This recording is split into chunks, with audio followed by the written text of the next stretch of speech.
So good morning and good morning. বহুত দিনৰ পিছত আকৌ আহিল ব্লগলৈ। চ' টোপনিৰ পৰা বৰ্তমান উঠিছোঁহে, চ' সেইকাৰণে এইটো মানে কথাবিলাক কিবা নিচিনা হৈ আছে। একচুৱেলি গৈ আছোঁ বানপানী চাবলৈ। আজি কিমান দিনৰ পৰা বৰষুণ দি আছে, দেখিছেই নহয়, বহুত বৰষুণ দি আছে।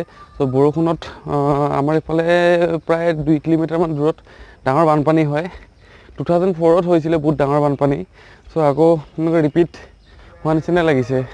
চ' চিন্তা কৰক, সেইখিনি বৰষুণতে এনেকুৱা হৈ গ'ল, য'ত মানে কৰোণাই লকডাউনে চব বৰবাদ কৰি ৰাখিছে। আৰু এতিয়া বৰ্তমান মানুহৰ থাকিব নোহোৱা কৰি দিছে বানপানীয়ে। চবলৈ বানপানী চাবলৈ লকডাউনৰ কাৰণে দাড়ি চুলি কাটিব পৰা নাই, দাড়ি চুলি চব দীঘল হৈ গৈছে। আৰু দেখিছেই নহয়, গুৱাহাটীত এই আপোনাৰ চেলুন আলাবিলাকৰ পৰা কিমানখিনি হৈছে। চ' বহুত প্ৰব্লেম হৈ আছে দাড়িখিনিৰ কাৰণে। দেখাত হয়তো বেয়াও লাগিছে, বেয়া লাগিব পাৰে। ৰেজৰলৈ কাটিম, কালি ৰেজৰলৈ আনি ৰাখি থৈ দিছোঁ। বাকী মানি চাব, দেখিছে কাৰেণ্টৰ খুঁটিটো, যোনটো কাৰেণ্টৰ খুঁটিটোলৈকে আগতে পানীটো আহে, কিন্তু বৰ্তমান দেখিছোঁ পানী পাৰ হৈ, কাৰেণ্টৰ খুঁটি পাৰ হৈ বহুত দূৰ আহি পাই গ'ল। ত' মানুহবিলাকৰ অৱস্থাটো বহুত দুখ লাগে, কাৰণ চাওক এইটো আমাৰ ইয়াতে নহয়, লখিমপুৰতো হৈছে। ফাৰ্ষ্ট টাইম লখিমপুৰতে হৈছে, তাৰপিছত আমাৰ ইয়াতো হৈছে। আমাৰ ইয়াত মানুহবোৰ কিমান মানে ইভেন মোৰ চচুৰবাৰী, সিহঁতৰো বহুত কষ্ট হৈ আছে। চ' ব'লক আৰু অলপ আগত যাওঁ পানীখিনি চাবলৈ। ৰাস্তাতে পানী আছে, এইবিলাক চাওক কেনেকৈ পাৰ হৈ আছোঁ।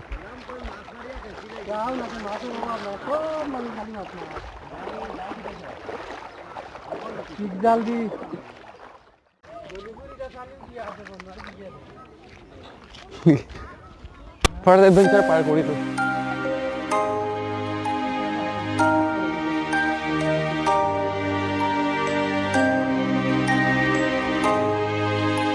দেখিছে ইমান ওচৰতে ইমান পানী, কিমান দূৰনো খোজকাঢ়ি আহিলোঁ, পানীয়ে পানী। আৰু অকণমান আগত এখন মানে ব্ৰিজ আছে, বিল এখন আছে, বিলখনৰ পৰা পানীটো বেছি আহে। আৰু সেইফালে দেখিছে সিফালৰ পৰা নদী আছে, নদীতো আহে খুব পানী। চ' বিলখনৰ ওচৰত যাওঁ, তাৰ পানীখিনি চাওঁগৈ।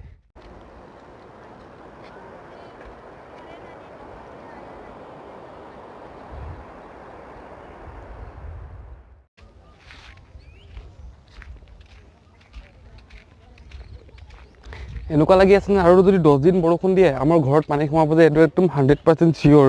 চ' প্লিজ গড, বৰষুণ দিয়াটো কমাই দিয়া। এণ্ড মানুহবিলাকৰ বহুত কষ্ট হয়, যিহেতু চাওক কৰোণাই তাৰপিছত চাওক ওপৰছে লকডাউনত এনেকুৱা হৈছে, মানুহবিলাকৰ খাবলৈ নোহোৱা হৈছে, কাম চাম নোহোৱা হৈছে, কিমান কষ্ট হৈ আছে, একো কৰিব পৰা নাই। আৰু বৰ্তমান বানপানীয়ে কি কৰিলে, মানুহৰ থাকিব নোহোৱা কৰি দিলে। চ' এইবিলাক কষ্ট এতিয়া প্ৰাকৃতিক দুৰ্যোগ কিয় হয়, মানে কিয় এনেকুৱা কৰি আছে, একো নাজানো। চ' এইবিলাক ষ্টপ হোৱাটোৱে খুব, ঘৰ কেনেকৈ বনাই থাকে।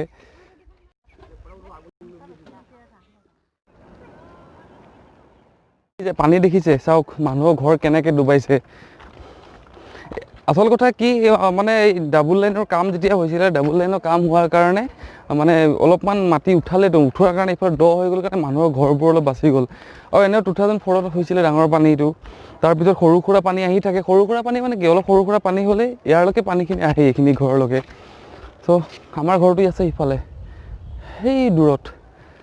এয়া চাওক মানুহৰ অৱস্থা, চব মানুহ ৰেল লাইনত উঠি গ'ল, গৰু চৰু লৈ।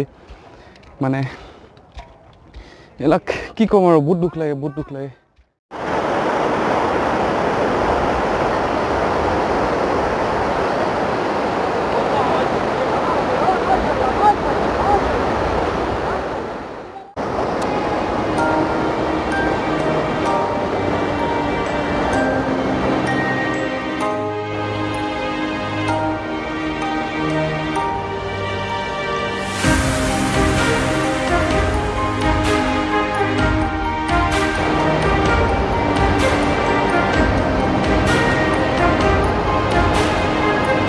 পানী দেখিছে ধাৰ কিমান খুট, কেনেকুৱা ডেঞ্জাৰকৈ গৈ আছে চাওক।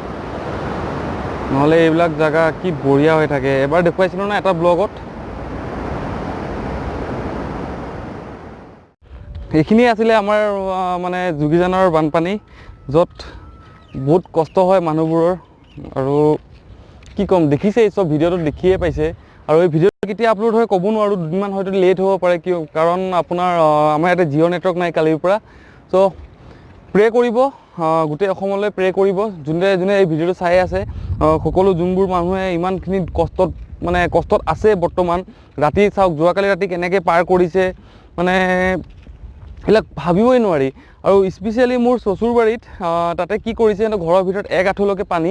তো 1 আঁঠুলৈকে পানীত কি হৈছে, সিহঁতি ভিতৰতে চাং বান্ধিছে ওপৰতে ৰাখিছে, আৰু টিঙৰ ওপৰত যিমান হাঁহ মুৰ্গী চুৰ্গী আছিলে এইবিলাক চব টিঙৰ ওপৰত ৰাখিছে।